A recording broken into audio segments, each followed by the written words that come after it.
I think he was a great leader. Just tragic that his life was shortened like it was. It appears as though something has happened in the motorcade route.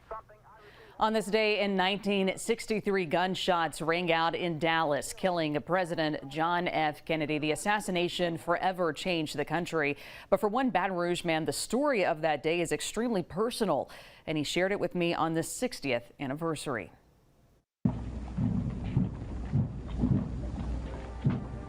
We are saddened. We are stunned. We are perplexed. The assassination of President John F. Kennedy was one of the most significant events in American history. We are bound to feel shattered and helpless in the face of our loss. This is but natural. Because of that, questions and conspiracy theories have lingered for 60 years. But for one man, there are no doubts about what happened. Lee Harvey Oswald shot the president, the lone assassin. There were nobody shooting from that direction or that direction. It was Lee Harvey Oswald. Richard Lipsey would know. Not only has he studied the assassination and read many of the books published on the subject, he was there during the president's autopsy. Every bit of evidence in the world points to Lee Harvey Oswald. And there's just nothing anybody else can tell me from being in that autopsy room, knowing where the bullets came from, knowing what size the bullets were, and everything. And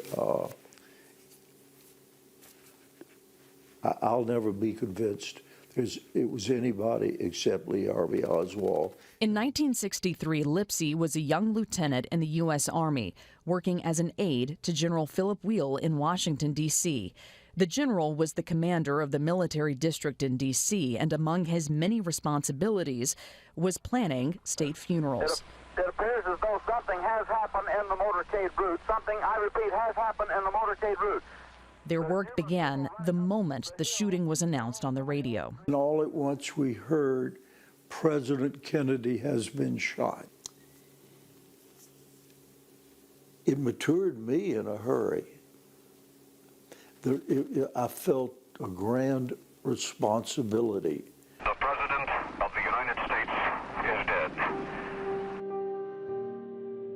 I have just talked to Father Oscar. The next few days were a frenzy of planning, from Kennedy's arrival in D.C. to the funeral and burial. Every step of the way, Lipsey was there to see to those details, like ensuring an honor guard was present every time Kennedy's body was moved. That included before and after the autopsy. General Wheel, when we left the office that afternoon, never before, he reached in his desk and he pulled out a pistol belt and he put it on with his personal little 32 caliber automatic and handed me a web belt with a 45 on it.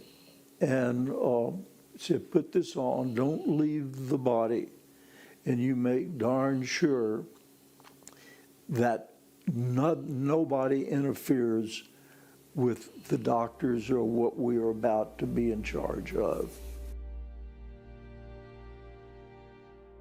So as General Wheel met with First Lady Jacqueline Kennedy to finalize the details of the funeral, Lipsey stayed with President Kennedy and observed his autopsy. It was the first time he'd ever seen a dead person. I can't say it was emotional because, you know, I knew President Kennedy very well, been in his office many times, worked at the White House at night, and he knew me by first name when we'd go into the office and brief him that some dignitary was coming to Washington. But it was the idea that the President of the United States was laying there, and I had a job.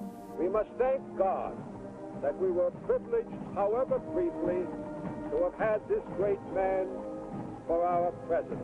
Lipsey's job was ultimately helping a nation lay to rest a leader like no other. A Herculean effort, extensively photographed and documented. But it was quite an experience knowing John Kennedy. He was a brilliant guy, fun to be with when it was time to have fun, very serious to be with when it was time to be serious. In many of those pictures, if you look closely enough, you can spot young Lipsey, usually just a few steps behind his boss, helping carry the grief of a nation. I felt proud that the general put so much faith in me that I had a pretty damn good responsibility that day of the assassination. And I'm telling you, we pulled it off without a hitch. And I'm very proud of that. Just a fascinating story, and that was just a fraction of Mr. Lipsey's story. If you'd like to hear more from him, we've got a link to his TED Talk on the assassination posted right now in this story on the 9 News app. But believe it or not, he was not the only Baton Rouge man with a close connection to Kennedy. What was that?